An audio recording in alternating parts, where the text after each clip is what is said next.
I'm Brice Futch, I'm Spencer Amaral. and this is The Way Forward.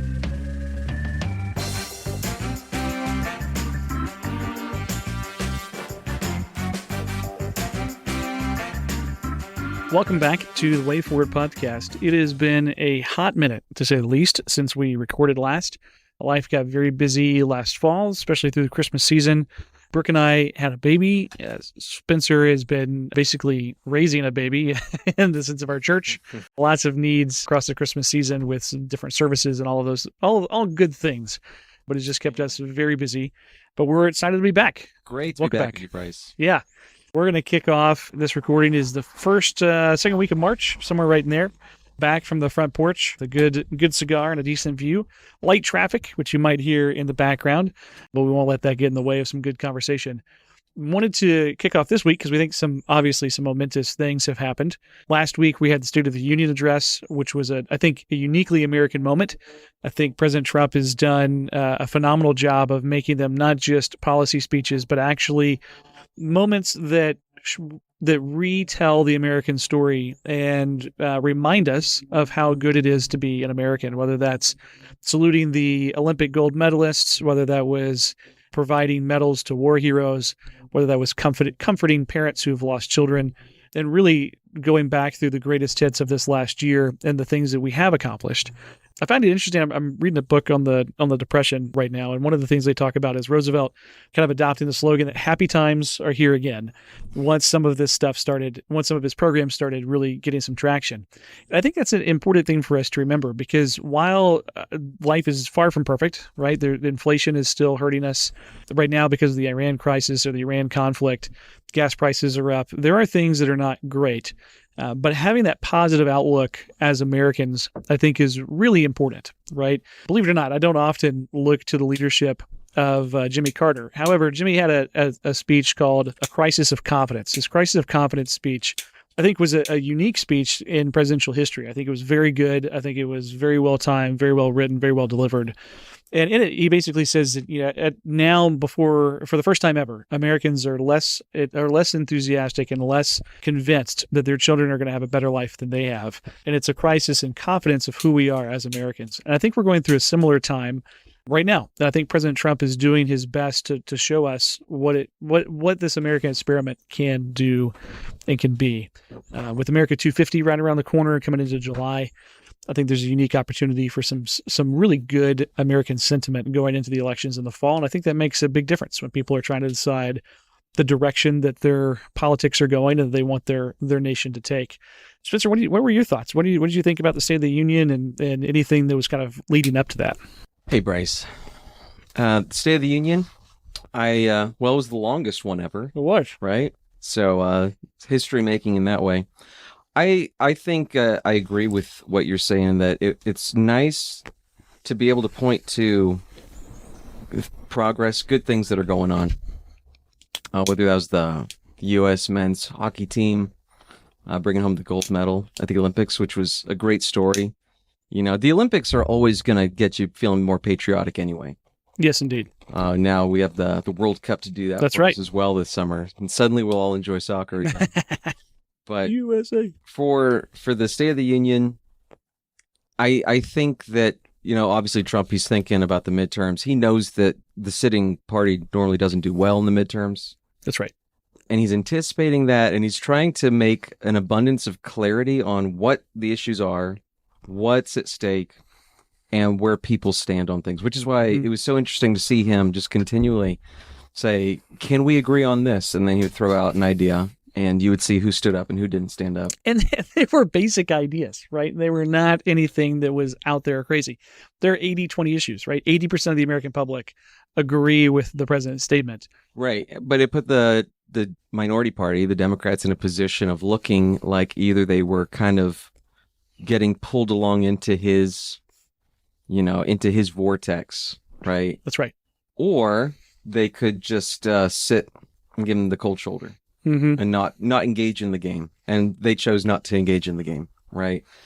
But when we talk about, like, whatever happened to the good old days when we could have civility in our political discourse, like, that's a moment where you could either choose civility and you could choose to celebrate the good things together, or you could choose to be petty and partisan. That's right. And that's never a good look. It didn't add to the evening. It didn't help the country.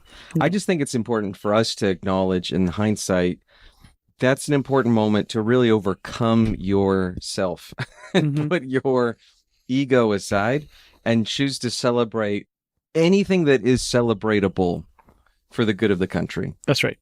Especially, and I think I was thinking about this in regards to just the whole crisis with Iran. When hard things happen, and you never know when they're going to happen, right? Whether it's an economic crisis, a political scandal, an assassination, etc. When difficult things happen, that's when you actually need leaders who can identify the things that bind us together. That's right. And go to bat for them.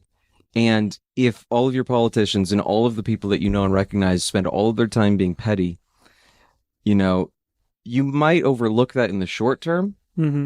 But when the crisis moment arrives, they will have already disqualified themselves. That's right. From being someone who can step up in that moment and actually rally the country and respond to real problems. That's really good. I think, again, it goes back to what is the right role of government, right? And there are plenty of things to be divided on, but it comes back to these 80-20 issues where the American people are saying, this is the direction we want to see our government go. And if Democrats aren't willing to, quote, play ball, then I just don't see, I get the idea they don't want to engage because they feel like they're playing the game. But you have to. Lack of engagement is not an option, right? You have to put in the work, you have to put in the effort, and you have to build bridges where you can when these are things that clearly the American people want, right? And talking about the Iran conflict, I think this is a great example of restoring American deterrence, right? Under Joe Biden, we were walked all over on the international scene. And that was because nobody believed that the government would actually do anything about it. Just like President Obama with his red line in Syria, right? He throws down the red line for chemical attacks. The Assad regime uses the chemical attacks, and then we do nothing. There was basically no response. And now, the president finds out that, hey, the Iranians are dragging their feet. They're really close to making a nuke, like they have been on several other occasions throughout history. They're talking sincerely about making a first strike in some form or capacity on American forces, whether that was traditional or nuclear, conventional or nuclear. And they saw an opportunity to prevent that and to preempt that strike. There's a difference between prevention and preemption, right? Prevention is a international affairs nightmare because you're trying to find all of the potential enemies and take them out before they can become real enemies. But preemptive strikes are very important and are a crucial part of the national security process because when you identify intelligence that says this entity is about to strike, that is when you are justified, right? That is when you have a justified cause to go and attack them first. And we saw that with Iran. And I found it a very vindicating moment for the United States, right? This was the first time they've really felt a consequence to taking the American hostages in the 1970s. This is the first time they've felt a serious consequence to killing and maiming thousands of American soldiers in Iraq and Afghanistan by sending IEDs to the Taliban and to the insurgents. This is the first time they felt any serious consequence to being the world's largest state sponsor of terror. And it's a new day. It's a reassertion of American power. And I think that's it's limited, and it has cost us American lives, and that is always a tragedy. But it has been an overwhelming success up to this point. And gas prices will settle. This momentary blip will pass. And I think America comes out the other side much stronger. I think we have a much better deterrent threat against China, against Russia. We've eliminated one of the main manufacturers of their drones, right? Russia's been using Iranian drones in Ukraine for a very long time. And I think it puts China on notice for our willingness to act in other parts of the world, other hemispheres of the world. So I think this has been a very good week, very good 10 days to be an American. Absolutely. Our military looks incredible. I had a lot of thoughts to everything you shared. There's a worldview aspect to this where for a long time we've been trying to, in the West, operate in the world according to a rules-based order, right? And I think the Iranians have found out how to hack the game. That's right. Right. For a long time. They figured out how to play according to the rules that were in place that they knew that the Western powers would respect. And that's how they were able to just wreak havoc in their own region and do a lot of damage to America. But technically, one step removed so that they couldn't be held accountable directly. And so that's a crisis of good statesmanship on their part, right? Like they're abusing the good rules that the West was trying to play by for a long time for the sake of civilization and separating civilians from military and keeping the fight on the battlefield and all that. When they abuse it, the rules-based order breaks down, and we've been thrown into that moment. And Trump has just been the first one who's willing to deal with the cards he's been dealt, as opposed to try to live up to the standards of the people behind him when those aren't working and they're not appropriate for the new setting that you find yourself in. And it's hard to find yourself in that position, and then you're inevitably having to rewrite the rules, and that makes a lot of people uncomfortable. This kind of happened with Iraq, right? Talk about preemptive strike. I remember that moral dilemma debate that went on with Iraq. And are you justified in going into a country like Iraq when they say that they have WMDs, your experts say that they have WMDs, and 9/11 just happened? And so everybody, it was an 80-20 issue for the country. Of course we go into Iraq when that's the setting. Then, of course, we don't find the WMDs that we expected to find. It's a chaotic mess. But for that conversation, I think for us to have it honestly, you have to acknowledge you need good statesmen. That's right. Right? For the national security of your own country, but also for international relations. And somehow, we put a lot of the onus on ourselves and our own leaders for Iraq as if we had a crystal ball and should have been able to know exactly what was in the vaults and buried miles under the mountains in Iraq. And in reality, a lot of the blame always is going to come back to their statesmen, their leaders, their dictator, who put his country in a position of having their neck on the chopping block because he went up and told the global superpower of the time, yes, we have nuclear weapons and we're not afraid to use them. Yeah.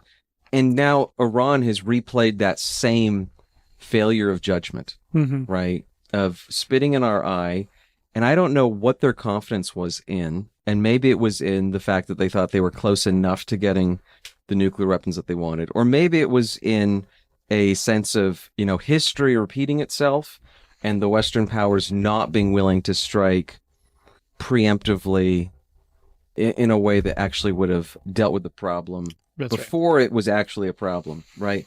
So this is always uncomfortable waters to find yourself in. But good statesmanship, like you said, always comes back to identifying the problem that actually is a problem and needs to be resolved, and then successfully resolving it. And, it sounds so obvious when you put it that way, but I think this is continually what puts Trump in a category of his own. He's unlike most politicians who have made an art form out of avoiding the largest dumpster fires around them, right?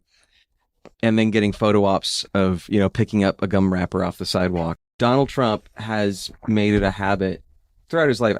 This is his business mind at work, right? But you identify the biggest problem because that's where you can take the most credit for making the biggest difference. So you identify the biggest dumpster fire and you throw everything at that. And you want quick results because you're trying to, demonstrate the effectiveness of your brand, your business, your policy, whatever.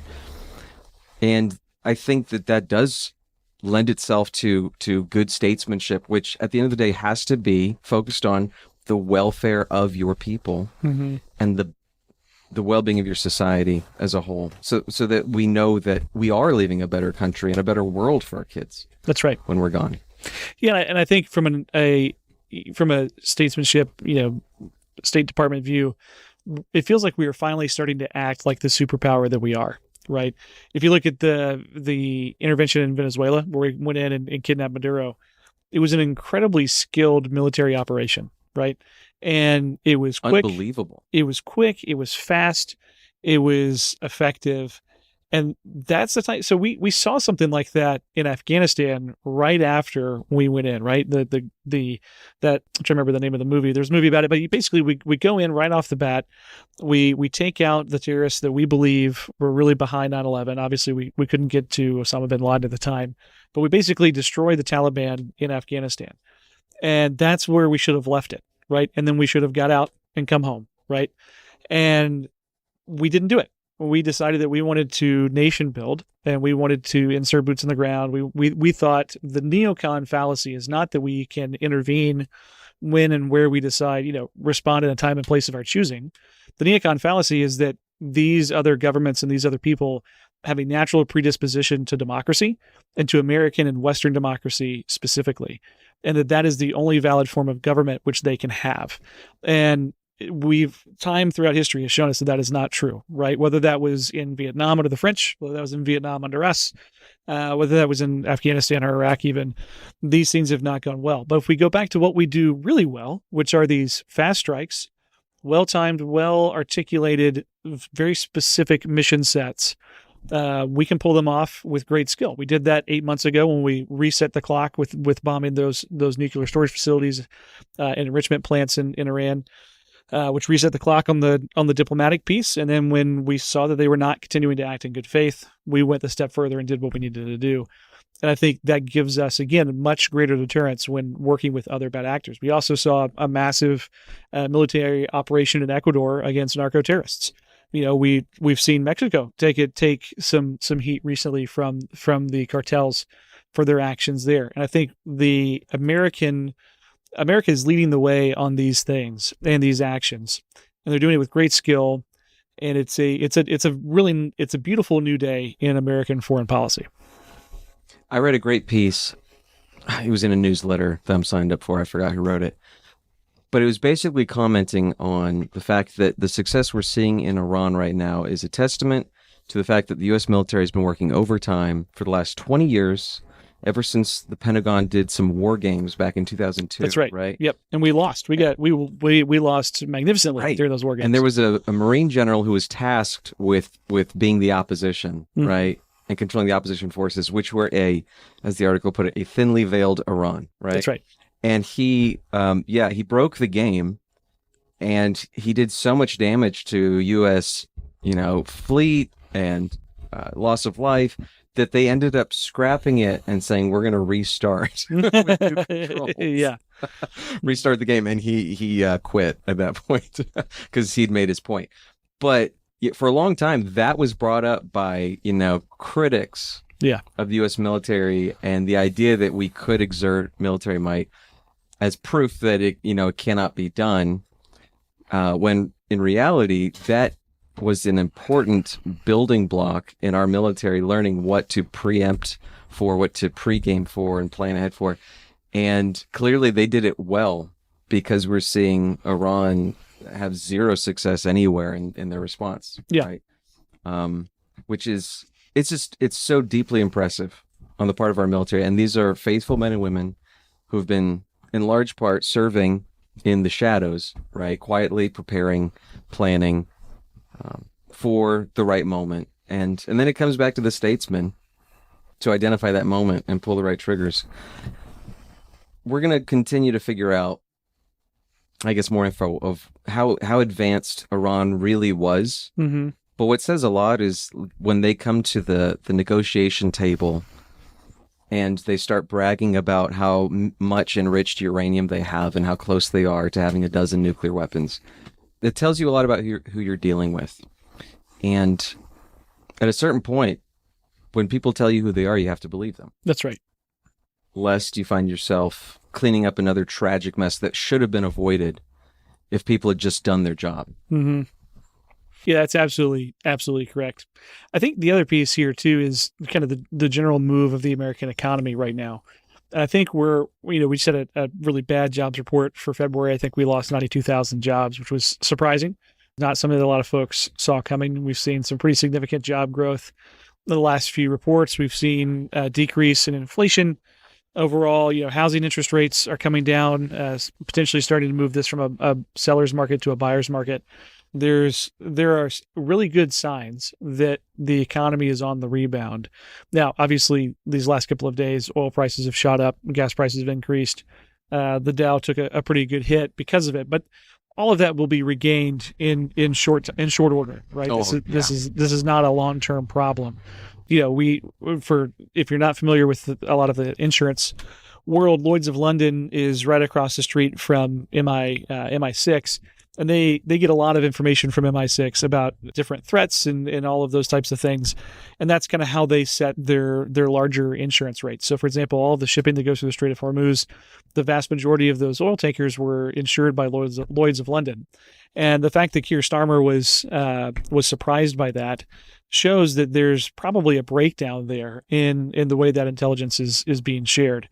But the United States government has stepped in and has said, look, we will, because Lloyd's has canceled these insurance claims or these insurance policies, we want to ensure that shipping and specifically the shipment of oil continues without delay. We are going to underwrite all of those policies, and we're going to guarantee safe passage for those tankers. And I think that's, again, showing American leadership and saying, look, we're not going to leave the international world hanging. We're going to do what we need to do, and we're going to make sure that we minimize the blowback as best as we can. And that's helping keep gas prices from going up higher than they already have. And I think as that shipping increases and returns to its normal amounts, that those oil prices will go down, and we will see better returns at the pump. And then, too, I don't know if you saw this, the new leader of Venezuela has signed an agreement with the United States in some form of exchange. I don't remember the details, but we're getting like $170 million worth of gold from Venezuela. It's Wow. yeah, it's incredible what you can get when you have somebody who is friendly to the United States. And why are they friendly to the United States? Because we've shown what we can do when it comes to deterrence and what we're capable of. And that's not only on the tariff side, right? When the President and Secretary Bessent and those guys locked in these different trade agreements, all of those agreements that were locked in and agreed to will stand. They weren't affected by the Supreme Court's decision because they've been agreed to on an individual level. It really only affects the broad sweeping ones like the 300% or whatever it was on China that these other countries haven't agreed to. But between the agreements with the tariffs showing that we are going to make a good deal, we're not going to continue to get abused in these international markets, and then this military deterrence, I think it really sets us up for another potential golden age of American diplomacy. We'll see how Marco Rubio continues to do. So far, he's done a fantastic job. I hope that he sees this as his lane and continues to serve in this form. You know, if he can continue on as Secretary of State with whoever the next administration is, I think he would be on a plane to rival Henry Kissinger as far as effectiveness as Secretary of State. He has been incredible at that job and just done fantastic with it. So Yeah. very excited for the next few weeks, months, couple of years. We'll see how the midterms do, right? We'll see. Midterms are going to be a good bellwether for this and how they go and how much of a referendum it is on the president.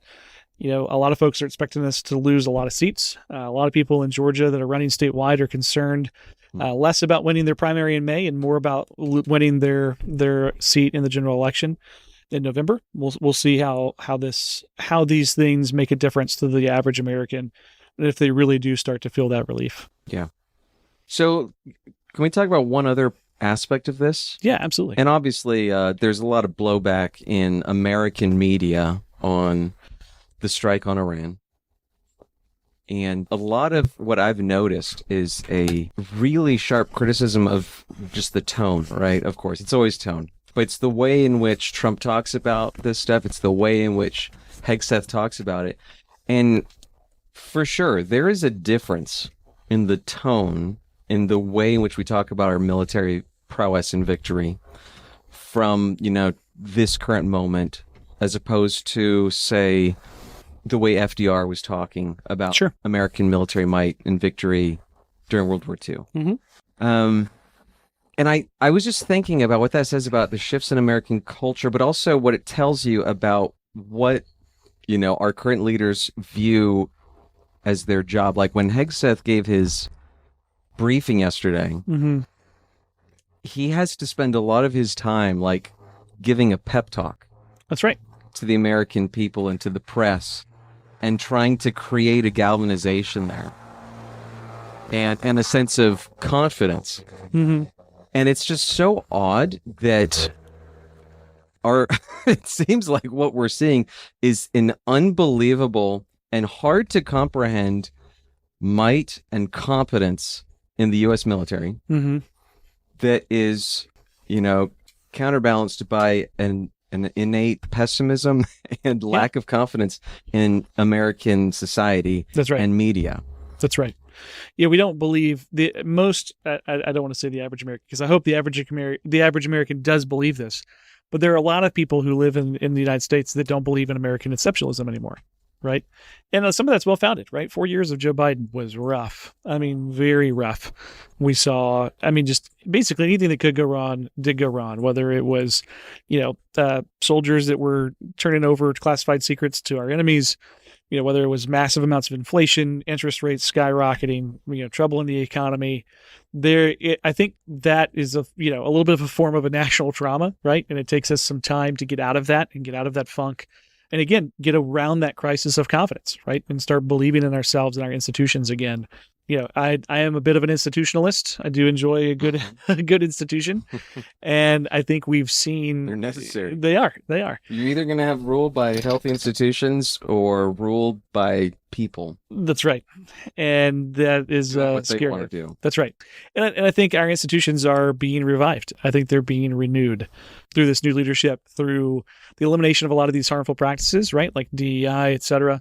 I think we're doing a much better job of getting experts in the seats and promoting on merit and making sure that the right people are doing the right job. And the success from that policy change is self-evident. Yes. Well, the results do have to speak for themselves at the end of the day. And maybe that's where the old school soul in me longs for the days when it was enough for facts to speak for themselves and we didn't have to add a whole lot of showmanship to it. Yeah. Now, obviously, President Trump is a master of showmanship, right? Yes, he is. Which is why people show up for his rallies. But I mean, this is kind of when we reminisce about the old school civic institutionalism, right? And the way NPR used to be, in theory, when it actually was just like down the line, let's report news, because, the emphasis has to be on the pursuit of truth and facts, and that's what should guide us. Right. I don't want both sides to give up on that or to lose sight of how important that is for the long-term health of the country. I don't disagree that it is important. I think the road back to that is going to be a very long one. I think we are just in such an isolated age, whether it's through social media or through streaming devices. Advertisements have become so linked to who you are as a person. And you are the product that what you're exposed to. That's right. Right. Your own little bubble. That's right. And you're the product that's being sold to these advertisers by the streamers, by the Facebooks and the Twitters and all that. And so as long as that continues to be the case, and as long as 24-hour news cycles continue to exist, I just don't think that's a problem that we can solve for a while. I would love to see us get back to that. And I think it's going to be a long haul, but I think we can get there. It's just that's going to be a long march in the right direction, right? Yeah, but to kind of connect the dots on all of those things, I think that, to go back to a great point you made earlier, and observing kind of the dogmatic judgmentalism, my words, not yours, but the way Sure. in which we tended to have looked at other nations' forms of government. That's right. Because we're Americans, we're pretty biased. We love our form of government. We're really big on freedom, democracy. But at a certain point, and this is more of a worldview point, we've lost sight of the end goal being the good, right? As opposed to putting your faith in a process, putting your faith in proceduralism, putting your faith in democracy so that,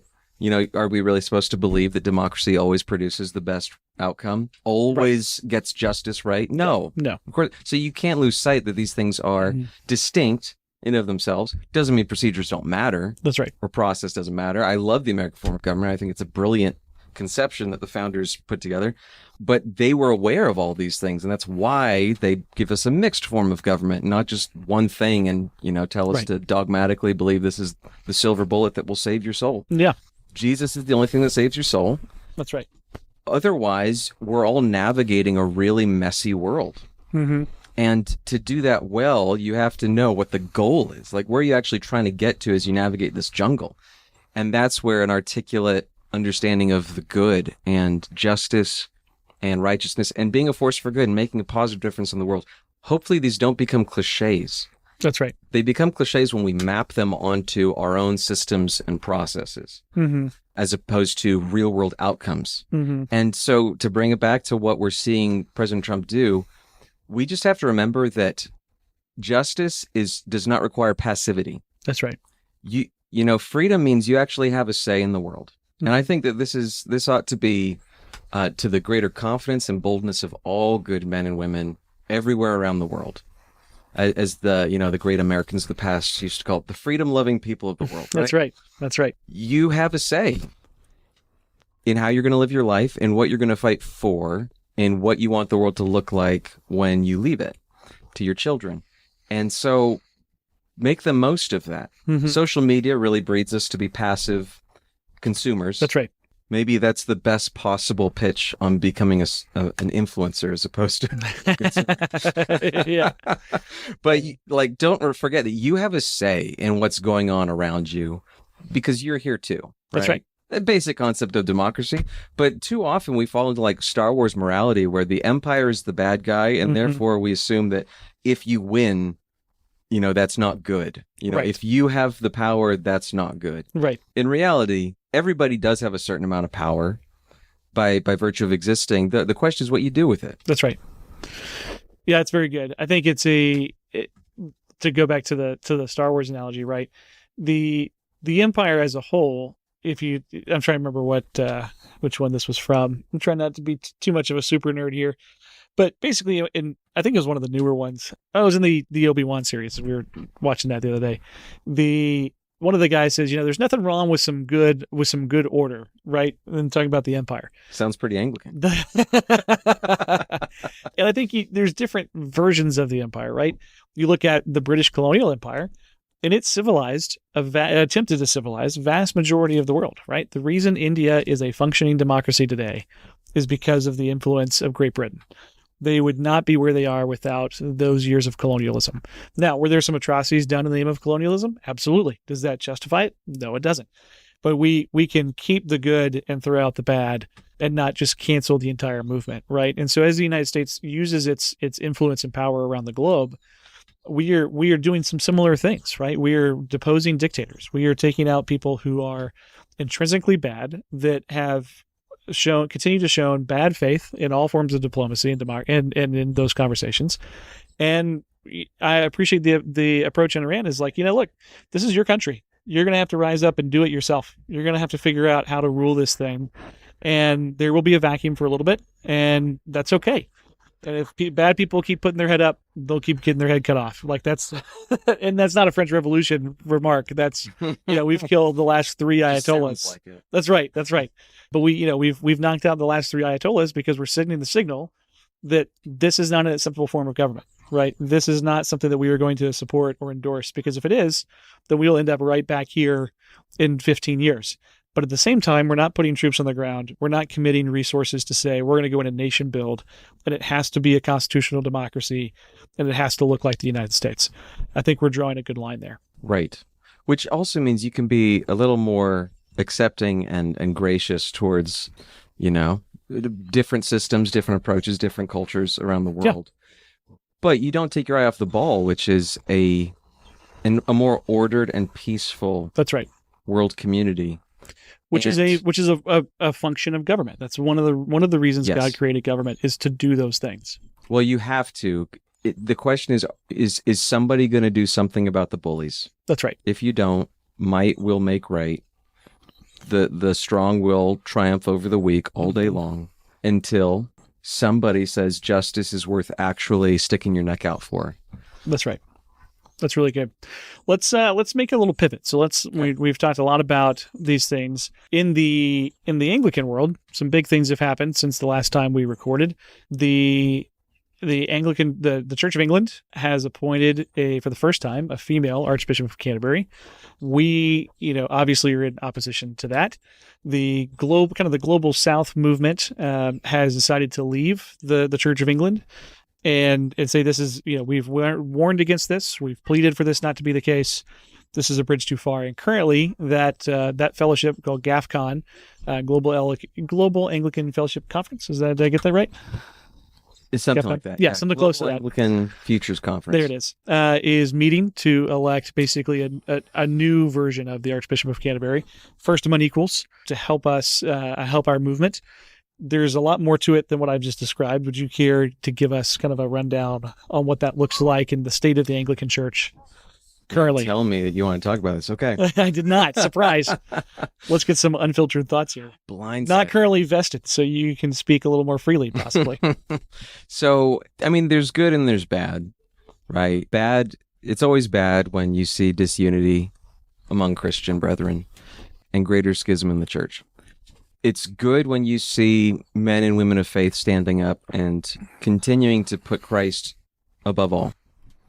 So both those things are happening, and we're trying to navigate as well as we can. So when the Archbishop of Canterbury, was announced as a female, it's not just we have a problem with that. It's more of the global, universal Catholic Christian faith in all times and all places, as has been historically established and practiced, just cannot be reconciled with this move. That's right. And that, for the record, that includes the Orthodox Church, the Roman Catholic Church. All the ancient branches. That's right. Right. It's not like there was that one ancient branch back in the 4th century that was, ordaining female priests and consecrating female bishops. It's never been the way. And there's a huge body of theology to explain why that's the case. And it's not merely a cultural thing, which we might be too prone to think that was just, that was not acceptable in that culture in the ancient Near Eastern world to have women in leadership. That's not the case. It's very much a theological, sacramental proclamation of who God is, how he reveals himself, and how he has established his church under the headship of Christ, and how the church continually points to him and testifies his good news and his gospel. So when the Church of England said we are willing to go in a radical new direction, it puts many faithful people in a similar position, as the reformers were in 500 years ago, of what do you do when you become aware and convinced that the instituted church is innovating on the run. Mm-hmm. They are not doing their job description, which is to safeguard the faith and to preserve the gospel and to propagate the gospel to the saving health of all the world. Rather, they've entered into the new business of redefining and rewriting the faith. That's not what the church is called to do or to be. It's a massive red flag. So, 500 years ago, in the time of the Reformation, Anglicans stood up and said, we are convinced that the Roman Catholic communion has innovated a lot in these last few centuries. There's a lot of stuff that they added, especially post Great Schism with the Eastern Orthodox. And we are not comfortable with that insofar as they have driven a wedge between themselves and that the faith once delivered to all the saints, the ancient faith. Mm-hmm. And so that was the work of the Reformation, was to return to the faith once delivered to all the saints. And we're in a similar position now when you're convinced and overwhelmed by the fact that the institutions that you find yourself within have entered into the new business of recreating the faith, rewriting the faith, and they've set out on a divergent path from the ancient faith. It's a hard decision that has to be made in how you deal with this. But similar to the earlier conversation is, you have a certain vote, you have a certain voice in this. That's right. Right? And how will you use the influence that you do have for good? And the last thing you want to do is create needless rupture and chaos and schism. But the approach that global Anglicans have taken is recognizing that, the vast majority, 80-20. That's right. Or more, of global Anglicans are profoundly creedal and orthodox and still aligned with that ancient faith, which binds all Christians together. And we believe that we actually have an opportunity to be a reforming influence to especially the Western churches and to Canterbury that have lost focus on that and are setting out on new paths. Yeah, because and kind of give us a little history here, because if I remember correctly, the majority of this happened in the American Episcopal Church, kind of coming out of the sexual rights movement of the 1960s, was really when the Episcopal Church in America started to become much more liberalized. We saw some of that with the civil rights movement as well. And then you have us being Americans pushing the gay marriage issue in the Episcopal Church, the female ordination issue in the Episcopal Church. And then as Great Britain has continued to liberalize as well, but that American influence was kind of where a lot of that started. Is that fair to say, you think? Yeah, I mean, it could be any number of issues, right? What is the thing in our time, in our place, that is going to represent a hazard to the health of the church? The thing, the siren song that's going to call them off the path into new and uncharted waters, right?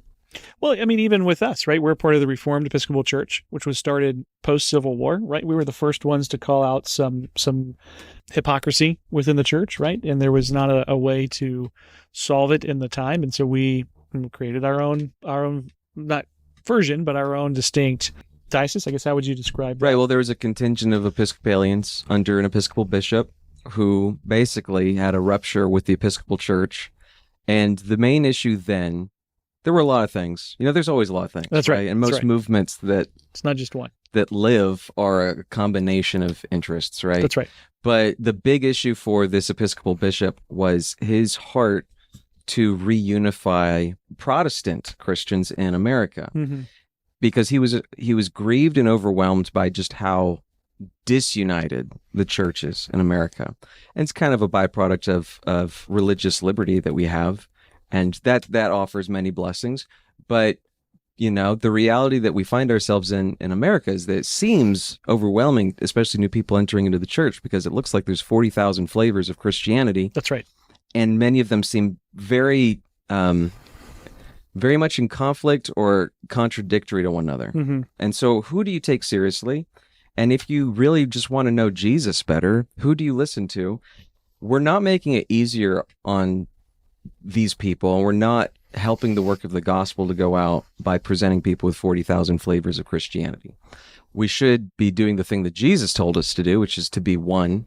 That's right. As he and the Father are one, and to speak to the glory and proclamation of Christ with one mouth and one heart. So if that's your guiding desire is to build greater unity, that led this Episcopal bishop named George Cummins into greater dialogues and missional work with Methodists and Baptists and all the other Protestant denominations. And he said we should be able to rally on the gospel, but we need to take unity more seriously. And that made many of the Episcopal powers that be upset. Because, to be fair, on the other side of the coin is the recognition that there are reasons why these various denominations exist. We disagree on substantive issues. We shouldn't pretend that that's not the case. That's right. And so how do you navigate all that? And I'm not going to say that there's a easy silver bullet to fix it all, but Anglicans are the people who continually try to navigate a path in orthodoxy, in the ancient faith once delivered to all the saints. That's non-negotiable. But to carve out a path that is in that stream towards greater unity with the universal church. And for the past 1,000 years, the church has not been speaking with one beautiful united voice. That's right. There's the great schism between the East and the West that kind of kicked off a lot of this dysfunction and bred more chaos and dysfunction in the last millennium. But we're now at the start of the third Christian millennium, and I'm quite optimistic that God's going to continue to do a good work within his people that draws us not into greater chaos and disorder, but into greater unity and harmony. And I don't know how he's going to do that, but I'm very hopeful because I know that is his will. And it's what he called us to do. And it's what Jesus prayed in the upper room. And I believe that Jesus' prayer will be answered.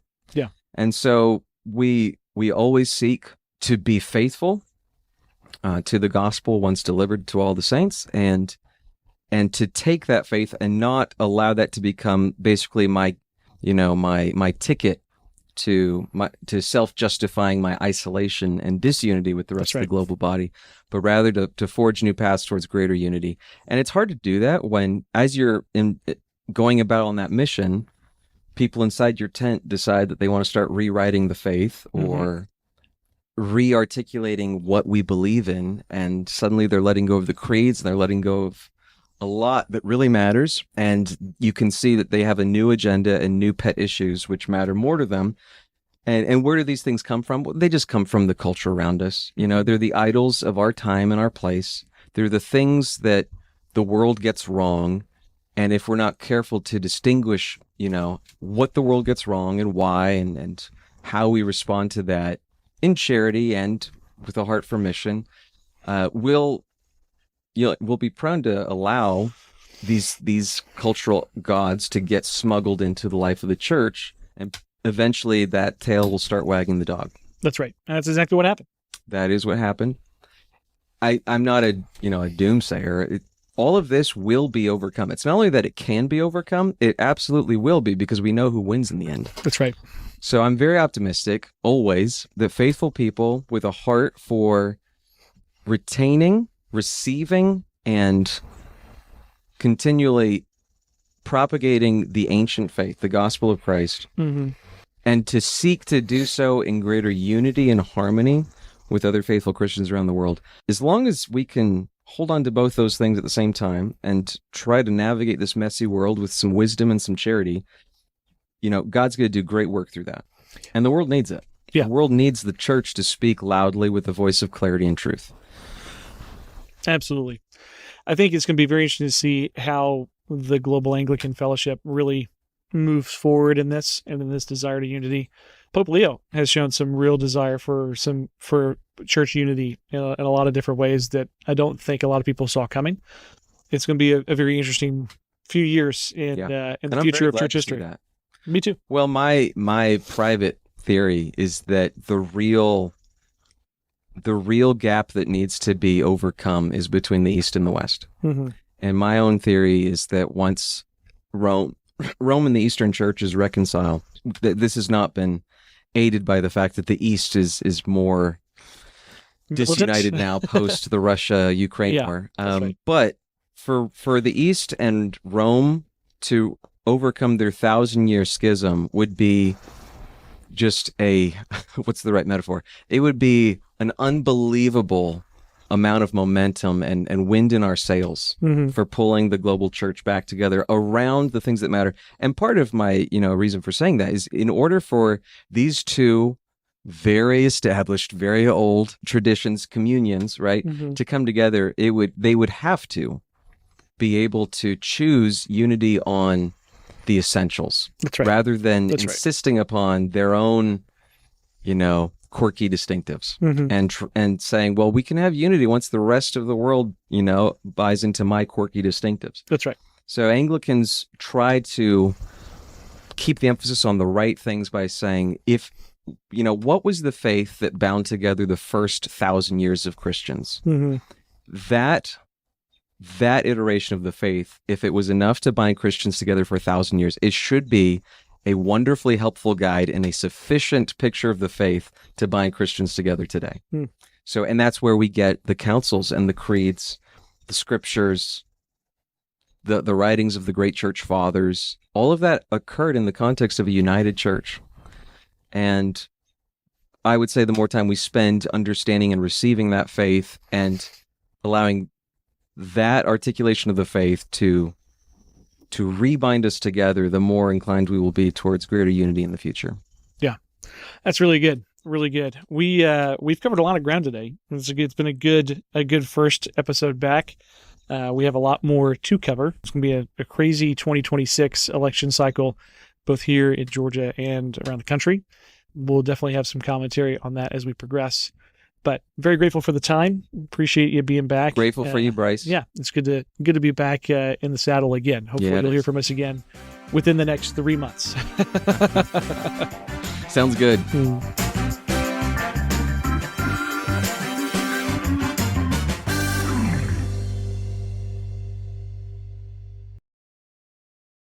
The Way Forward podcast is a production of Futch Communications, LLC. All of these opinions are mine and Spencer's alone and do not represent anybody else's. We're thankful for your continued listening, but please feel free to reach out to us at info@thewayforwardpodcast.com. Hope to hear from you soon.